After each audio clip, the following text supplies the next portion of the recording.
안녕하세요. 6주차 강의를 시작하도록 하겠습니다. 자, 6주차 강의는 지난 5주차에서 우리가 이제 가설 만들기를 해봤기 때문에 이거보다는 조금 더 복잡한 가설 모형이라고 하는 거를 다루는 시간입니다.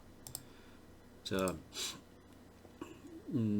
요 이제 가설에 해당되는 부분을 5주차와 6주차로 이제 나눠서 하고 있고, 요 가설 부분이 끝나면 그 이후에 이제 개념화라고 하는 거하고 측정이라고 하는, 그래서 개념화에서는 이제 이 조작적 정의라고 하는 설문지를 만드는 문항을 만드는 거와 직접 관련이 있는 거고, 그 다음에 이제 측정에서도 마찬가지로 구체적으로 우리가 지표와 지수라고 하는 형태로 설문 문항을 만드는 거와 관련된 내용들을 다루게 됩니다. 자, 오늘은 이 가설의 두 번째를 이제 가설 모형이라고 하는 걸 어떻게 구성하는지를 살펴보도록 하겠습니다.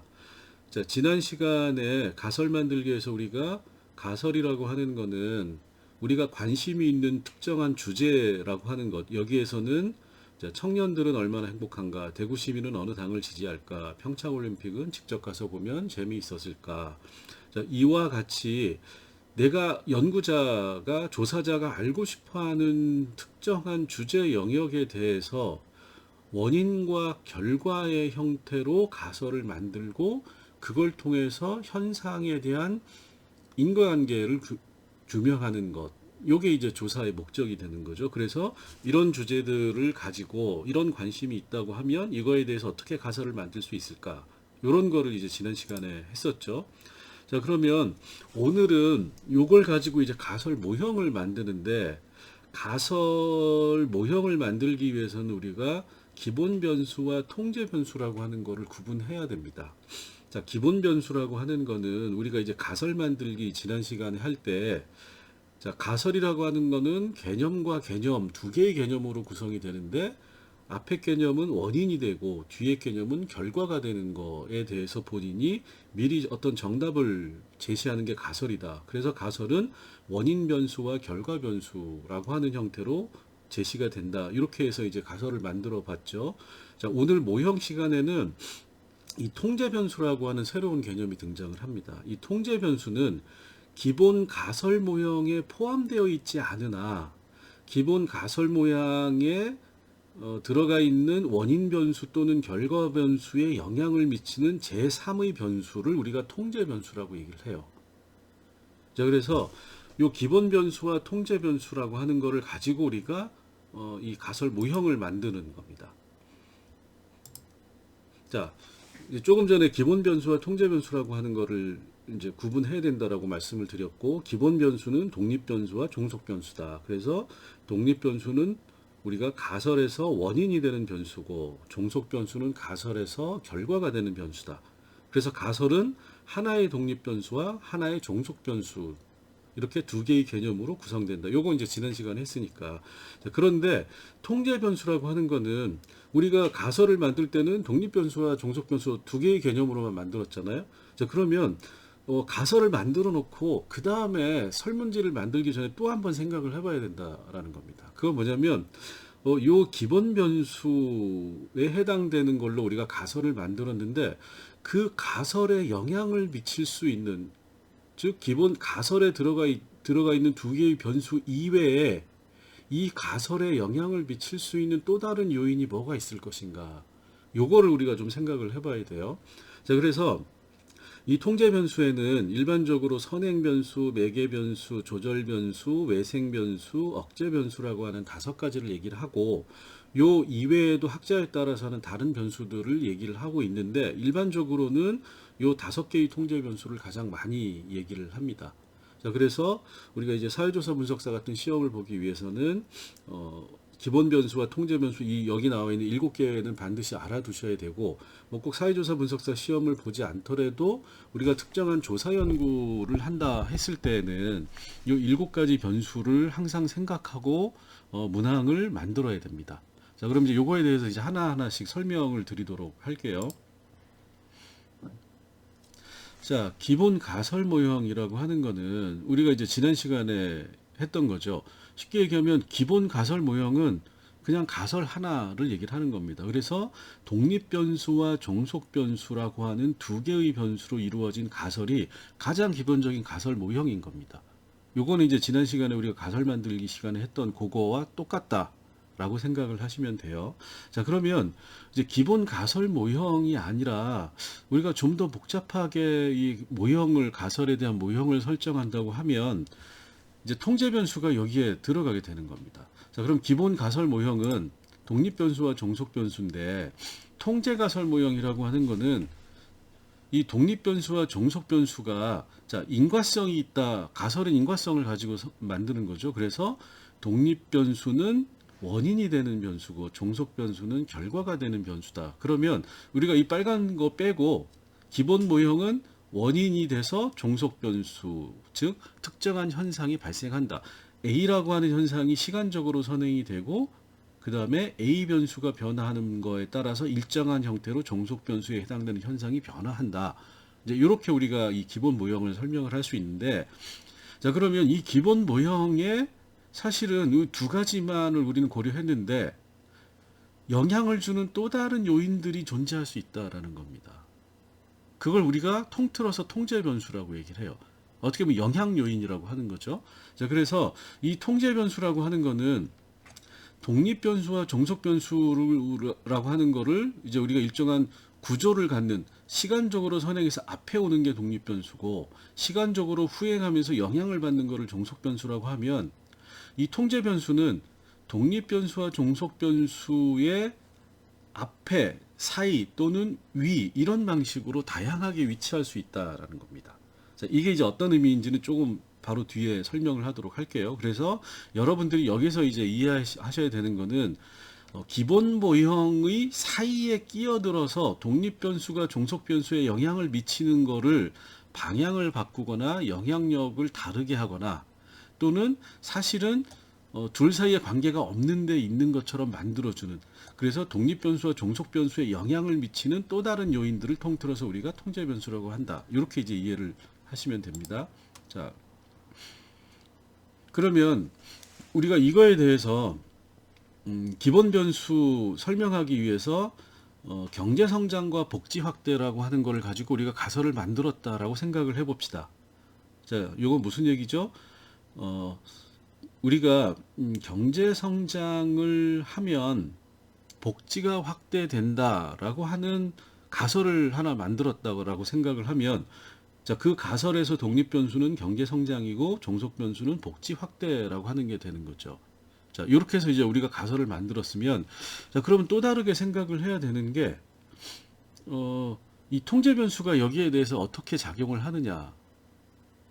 요거를 우리가 생각을 해야 되는 거고, 이 경제 성장이라고 하는 독립 변수와 복지 확대라는 종속 변수에 대해서 영향을 미칠 수 있는 방식이 5개가 있다. 이렇게 이제 생각을 하시면 돼요. 자, 그래서 우리가 이제 가설을 이렇게 만들었습니다. 하나를.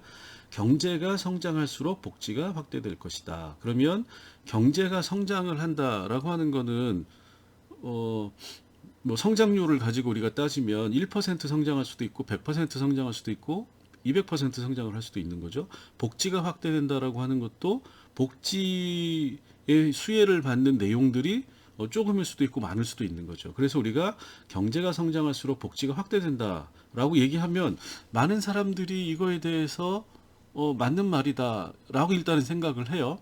자, 그러면 이거를 우리가 설문조사를 해가지고 이제 검증을 해보는 건데, 자, 그러면 이 경제가 성장할수록 복지가 확대될 것이다. 이건 이제 일단 기본적인 가설이고 기본 가설 모형이 되는 거죠. 자, 그래서 기본 모형은 독립과 종속 변수로 되고, 독립 변수는 종속 변수에 시간적으로 선행하면서 종속 변수에 영향을 미치는, 달리 얘기하면 시간적으로 독립 변수에 해당되는 현상이 먼저 발생을 하고, 그 다음에 이 현상이 변화에 따라서 종속 변수도 동일하게 변화하는 것, 요렇게 이제 우리가 가설을 세울 수 있는 거고, 자, 그러면 독립 변수는 영향을 주는 변수고 종속 변수는 영향을 받는 변수다. 이렇게 이해를 할 수가 있겠죠. 그래서 기본 모형을 요거에 따라서 우리가 이제 만들면 이렇게 되는 거죠. 앞에 나와 있는 대로 독립 변수는 경제 성장이고 복지 확대는 종속 변수가 된다. 이래서 이제 기본 모형은 우리가 가설을 만들었으니까 이렇게 나오는 겁니다. 자, 요거는 뭐 앞에서 한 얘기니까. 자, 그러면 요렇게 통제 모형은 이렇게 되는 거예요. 경제 성장이라는 독립 변수가 있고 복지 확대라는 종속 변수가 있는데 이게 이제 기본 가설 모형이죠.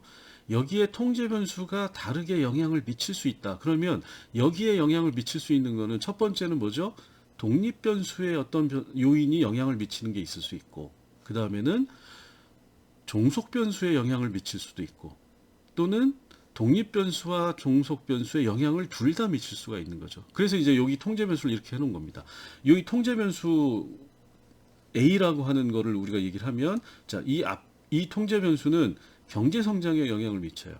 두 번째로 있는 통제 변수는 경제 성장이라는 독립 변수와 복지 확대라는 종속 변수 사이에 존재하는 거죠. 그다음에 이 위에 띄워놓은 거는 뭐죠?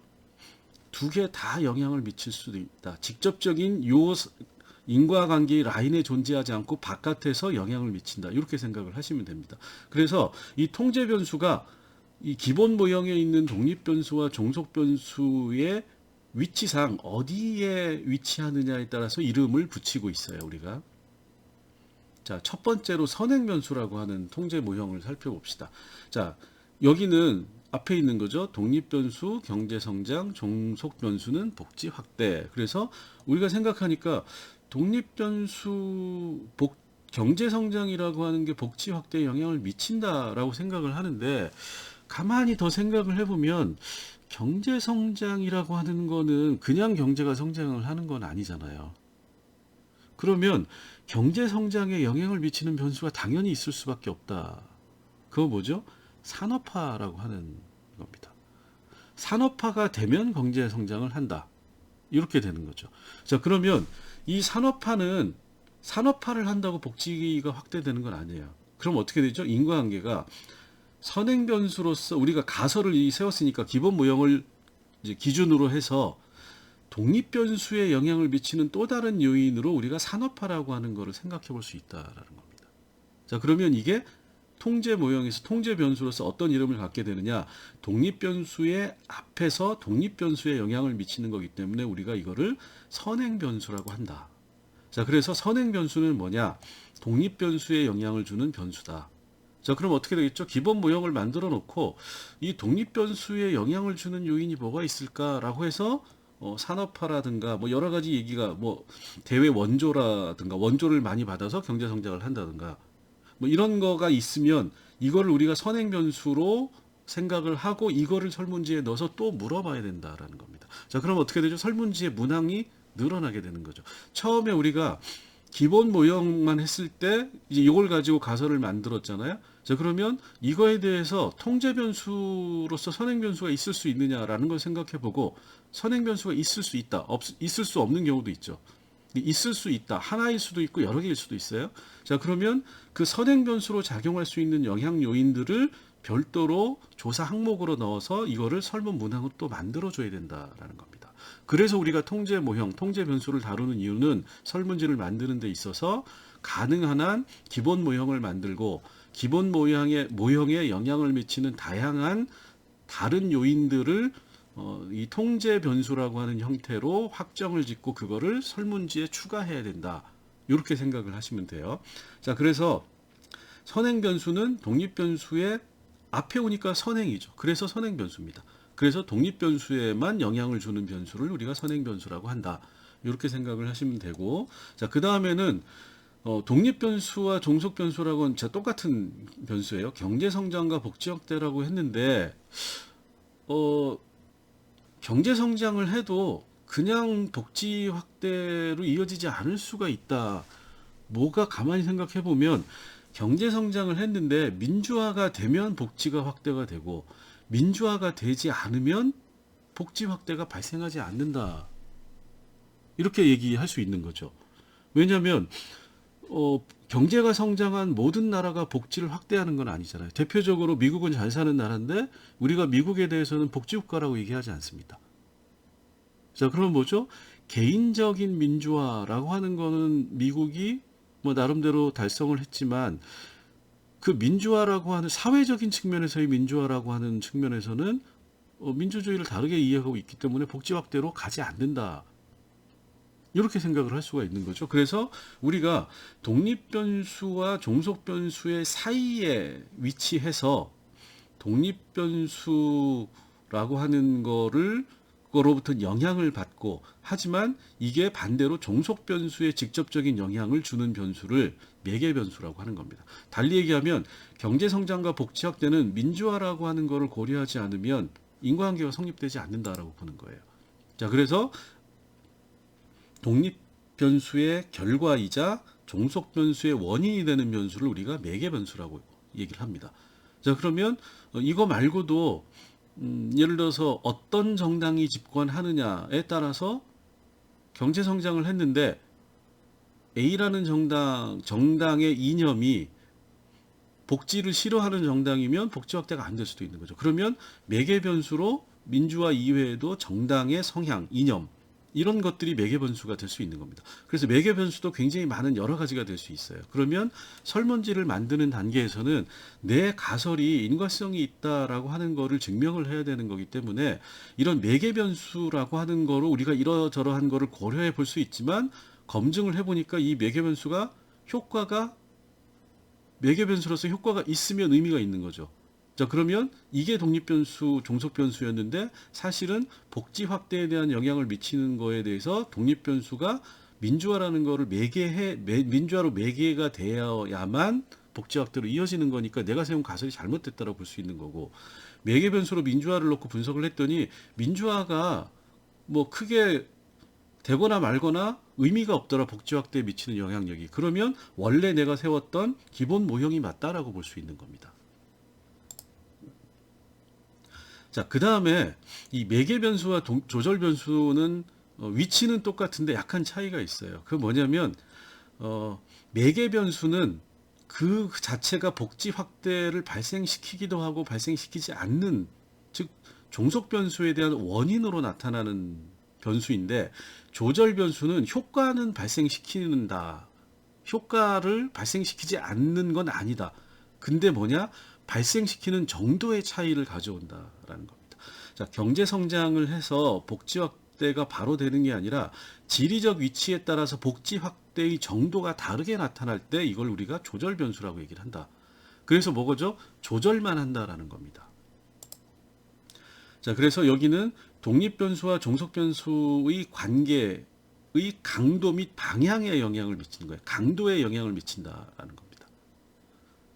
자, 이게 이제 조절 변수가 되는 거고, 자, 그 다음에 통제 모형에서 이제 외생 변수라는 개념이 있는데, 이거는 이 경제 성장과 복지 확대라고 하는 직접적인 일직선의 이 인과관계로부터는 바깥에 떨어져 있으면서 이 경제 성장과 복지 확대에 대해서 특정한 영향을 미치는 거예요.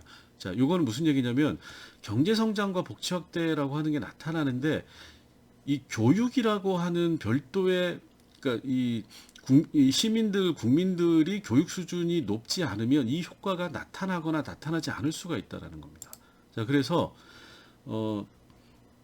이 독립 변수와 종속 변수의 관계가 사실은 없는데, 교육이 되지 않으면 경제 성장이 복지 확대로 이어지지 않는데, 그죠? 근데 직접적으로 경제 성장과 복지 확대라고 하는 두 개의 변수 사이에서 인과적으로 작용하진 않지만 바깥에서 일종의 배경 변수가 되는 겁니다. 이 교육이라고 하는 게 있으면서 이 경제 성장이라고 하는 게 복지 확대라고 하는 이 종속 변수에 영향을 미치는 것처럼 나타내주는 변수를 우리가 교육이라고 하는, 그래서 이 교육이라고 하는 변수를 우리가 이 직접적인 일직선상의 인과관계의 고리 속에 있지 않으면서 영향을 미치기 때문에 외생, 바깥에 있다라고 보는 거예요. 아까 그 말씀드린 이 매개 변수나 아니면 선행 변수나 조절 변수 같은 경우에는 경제 성장과 복지 확대라고 하는 이 독립 변수와 종속 변수의 기본적인 인과관계의 내부, 이 일직선이라고 하는 직접적인 인과관계의 내에 존재하는 변수들이고, 이 외생 변수라고 하는 거는 인과관계의 바깥에서 영향을 미치는 배경 변수다라고 생각을 하시면 됩니다. 그래서 요거는 요 변수가 없으면 사실은 경제 성장과 복지 확대의 직접적인 인과관계가 없는 건데 이 변수가 존재함으로써 관계가 있는 것처럼, 즉 독립 변수가 종속 변수에 영향을 미치는 것처럼 나타내주는 변수를 우리가 외생 변수라고 한다. 이렇게 이제 얘기를 하고, 억제 변수라고 하는 거는 이 외생 변수하고 반대예요. 사실은 관계가 있는데 정부 정책으로 인해 가지고 정부가 경제 성장을 했음에도 불구하고 경제 성장으로 해서 나오는 특정한 재정이나 이런 것들을 복지 확대에 쓰지 않기 때문에 경제 성장이 복지 확대로 이어지지 않는다라는 겁니다.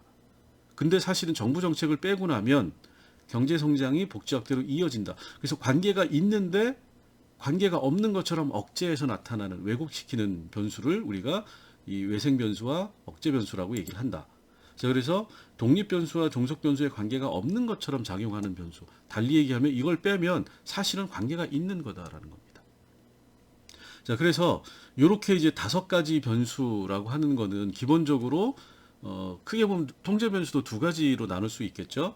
독립 변수와 종속 변수의 직접적인 인과관계에 그 구조에 들어와서 영향을 미치는 변수와 이 독립 변수, 종속 변수의 바깥에서 영향을 미치는 통제 변수, 이렇게 이제 구분을 하면 여러분들이 이해하기가 쉬우실 것 같아요. 자, 그래서 요거는 지난번에 가설 만들기에 이어가지고 이제 그 모형을 조금 더 복잡하게 한 거기 때문에 통제 모형이 이런 방식으로 만들어진다. 그러면 여러분들이 기본적으로 독립 변수와 종속 변수를 가지고 하나의 가설을 만들면 그거에 따라서 다양한 형태의 통제 변수를 생각해보고, 그 생각나는 통제 변수가 있으면 그 통제 변수를 어떻게 해야 되느냐, 설문지 모형에 넣어서 조사를 해야 된다. 자, 그러면 이걸 어떻게 분석하는지는 뭐 계속해서 말씀드리지만 그 이번 학기에서 하는 사회조사 방법은 그러니까 조사를 어떻게 하느냐라고 하는 거를 배우는 거고, 분석을 하는 거는 이제 그 다음 학기에 사회조사 분석 시간에 하기 때문에, 이 분석을 할 때 이 변수에 해당되는 설문 문항이 있느냐 없느냐에 따라서 분석을 굉장히 기본적인 것만을 하거나 아니면 굉장히 복잡하게 할 수 있다라는 겁니다. 그러니까 정교한 분석을 하기 위해서는 기본 모형만 물어봐서는 안 되고, 기본 모형에 영향을 미치는 다양한 선행 변수, 매개 변수, 조절 변수, 외생 변수, 억제 변수들을 설문지 문항에서 같이 물어보고, 그걸 가지고 분석을 해야 내가 세운 기본 가설 모형이 맞다 틀리다를 더 정확하게 얘기할 수 있다. 이렇게 이제 이해를 하시면 돼요. 그리고 설문지 만드는 거와 관련해서는 이런 기본 모형은 설문지 문항 2개가 나오죠. 하나의 문항, 하나의 변수는 하나의 문항으로 물어보기 때문에 기본 모형은 2개의 문항이 나오는 건데, 다양한 통제 모형에 들어가는 통제 변수를 생각함으로써 설문 문항 수가 늘어나게 돼 있다라는 겁니다. 그래서 설문 문항은 이와 같이 기본 모형을 검증하기 위한 다양한 교란 요인도 같이 설문 문항에 넣어서 물어보고 그거를 종합적으로 분석한다. 이제 이렇게 이해를 하시면 됩니다. 자, 그럼 이제 이번 시간에 대한 실습을 해야 되는데, 실습도 그렇게 어렵지 않아요. 지난주에 우리가 5주차의 실습 과제로 가설 만들기를 했잖아요. 그럼 이 가설 만들기 했던 거를 토대로 해서 이번 가설 모형, 어떻게 보면 이제 통제 변수라고 하는 거를 여러분들이 생각을 해보시면 됩니다. 그래서 이제 예시를 하나 드릴게요. 자, 여기 보시면 5주차 실습 과제 가설에 대한 조사 항목을 토대로 작성을 하시면 됩니다. 이렇게 돼 있죠. 자, 조사 영역에 대해서 우리가 이제 가설을 2개를 지난번에, 가설 1은 알바 수입이 높을수록 생활비를 많이 쓸 것이다 라고 했습니다. 그러면 여기에서 독립 변수가 뭐였죠? 알바 수입이 되겠죠. 종속 변수는 생활비가 되는 겁니다. 자, 그러면 이거를 설문지에 물어볼 때는 가설에 대해서는 문항이 2개가 나와요. 알바 수입이 얼마입니까? 그러면 자, 이 독립 변수를 물어보는 거죠. 그러면 나는 알바를 안 하는 사람은 0원일 것이고, 알바를 조금 하는 사람은 뭐 한 달 수입, 알바 한 달 수입으로 얘기를 하면 30만 원, 50만 원, 100만 원, 200만 원이 될 수 있겠죠. 자, 그러면 두 번째로 종속 변수는 생활비. 당신은 한 달 생활비가 얼마입니까? 라고 물어보면 생활비도 10만 원, 100만 원, 1000만 원 이렇게 나올 수가 있겠죠. 자, 그러면 가설 하나당 설문지 문항 2개가 나온 거예요. 자, 근데 이거에 대해서 우리가 통제 변수를 한번 생각을 해보는 겁니다. 자, 가설은 알바 수입이 높을수록 생활비를 많이 쓰는데, 이 알바 수입을 물어보는 거잖아요. 부모의 용돈이라고 하는 거가 생활비에 영향을 미칠 수 있는 거죠. 그러니까 알바 수입이 낮더라도 생활비를 많이 쓰는 사람이 나올 수도 있다. 근데 왜 그런 경우는 어떤 경우냐? 부모의 용돈을 받는 사람. 그러니까 알바 수입이 있고 대신에 부모 용돈이 있느냐 없느냐에 따라서 이게 매개 변수로 들어갈 수 있겠네요. 자, 그러면 부모로부터 받는 한 달 용돈은 얼마인지를 또 물어봐야 되는 거죠. 그걸 우리가 이제 여기서는 뭐 매개 변수인지 선행 변수인지 이런 거를 구분을 하지는 않아놨는데 여러분들이 생각을 해보시는 거니까 통제 변수로 부모 용돈을 설정을 한다. 이렇게 그러면 요게 설문지에 들어가는 거죠. 자, 그 다음에 가설이 이제 두 번째 가설. 알바를 하는 사람은 최저임금 인상에 긍정적일 것이다. 그러면 알바를 하는지는 알바 여부를 물어보는 거고, 최저임금 인상에 대해서 긍정적인지라고 하는 두 가지의 설문 문항이 나오는 거죠. 자, 최저임금 인상에 대해서 어떻게 생각하십니까? 이건 이제 최저임금 평가라고 하는 종속 변수가 되는 거죠. 자, 그러면 알바를 하는 사람들은 예를 들어서 알바를 안 하면 최저임금 인상을 하거나 말거나 상관이 없으니까 최저임금에 대해서 다르게 평가할 것이고, 알바를 하는 사람들은 최저임금 인상을 하면 돈을 많이 받으니까 긍정적일 것이다. 이렇게 이제 우리가 가설을 세워놨는데, 정부에 대한 지지도라고 하는 매개 변수가 들어갈 수 있다라는 겁니다. 그러니까 알바를 하지만 최저임금 인상을 추진한 정부에 대해서 싫어하는 사람은 최저임금 인상에 대해서 긍정적으로 평가 안 할 수도 있다. 그러면 현 정부, 최저임금 인상을 추진한 정부에 대해서 어느 정도 지지하느냐, 뭐 선호하느냐, 여러 가지 방식으로 물어볼 수 있겠죠. 이런 거를 물어보고 나중에 분석을 할 때는 통제 모형이라고 하는 형태로 해서 복잡한 분석을 할 수 있도록 설문지를 구성을 해야 된다라는 겁니다. 그죠? 아니면 알바를 하는 사람 전에 알바 여부라고 하는 거는 예를 들어서 뭐 생활비가 부족하다라고 생각을 하면 알바를 하는 거죠. 그러면 생활비를 독립 변수에 선행하는 선행 변수로 제시를 할 수도 있는 겁니다. 그죠? 여기 이제 하나의 예시만을 해놨으니까 여러분들이 지난 5주차에 이렇게 가설을 세워 봤었잖아요. 그러면 자, 이번 시간에는 가설을 독립 변수와 종속 변수로 이제 분해를 하고 여기에 대해서 통제 변수를 저는 하나만 해놨는데 여러분들은 뭐 부모 용돈이라든가 아니면 뭐 공부 시간이라든가 뭐 여러 가지 이 통제 변수에 해당되는 변수들을 여러 개를 생각을 할 수도 있어요. 그러면 나중에 여러분들이 이걸 이제 요 표가 갈수록 이제 복잡해지고 두꺼워지는 거잖아요. 그럼 나중에 설문지를 만들 때는 요 변수 조사 항목에 여러분들이 기본적으로 조사하고 싶다고 해놨던 항목들하고 그 다음에 그 중에서 일부를 가설로 만들었잖아요. 그러면 그 가설을 만들었던 거를 설문 문항으로 만들고 그 다음에 지금 이제 가설에 대해서 통제 효과가 있는 변수들을 고려해서 통제 변수들을 생각하면 요 하나하나가 또 설문지에 들어가게 되는 겁니다. 이러면 이제 자꾸 설문지의 문항 수가 늘어나게 되는 거죠. 그래서 우리가 조사 주제를 정하고 소주제를 정하고 소주제를 정한 거 다음에 이제 소주제별로 조사해야 되는 항목들을 기본적인 걸 쭉 여러분들이 생각을 하고 그 다음에는 그 항목들 사이에서 여러분들이 가설을 만들어 보고 그 다음에 그 가설을 만든 거에 대해서 영향을 미치는 요인들이 요게 이제 여러분들이 이미 이전에 조사 항목으로 넣어놨던 거일 수도 있고 넣어놓지 않았던 걸 수도 있는 거죠. 그러면 넣어놓지 않았던 조사 통제 변수는 다시 조사 항목으로 넣어서 이거를 나중에 일괄적으로 설문 문항으로 만든다. 이렇게 되면 이제 설문지가 나오는 거죠. 그래서 설문지를 만든다 이랬을 때 그냥 다짜고짜 앉아가지고 당신은 뭐에 대해서 어떻게 생각하십니까? 이렇게 물어보는 게 아니라 일정한 구조화된 단계에 의해 가지고 절차에 따라서 조금씩 뭔가 이렇게 세분화시키고 좀 더 그 영향 요인들을 다양하게 생각하면서 조사 항목들을 생각을 해서 그렇게 물어봐야 나중에 여러분들이 원하는 관심 또는 주제에 대한 구체적이고 정교한 분석을 통해서 명확한 답을 검증해 볼 수 있다. 이렇게 생각을 하시면 됩니다. 자, 그래서 요거를 가지고 실습 과제를 작성을 해서 제출을 하시면 됩니다. 자, 오늘은 여기까지 하도록 하겠습니다.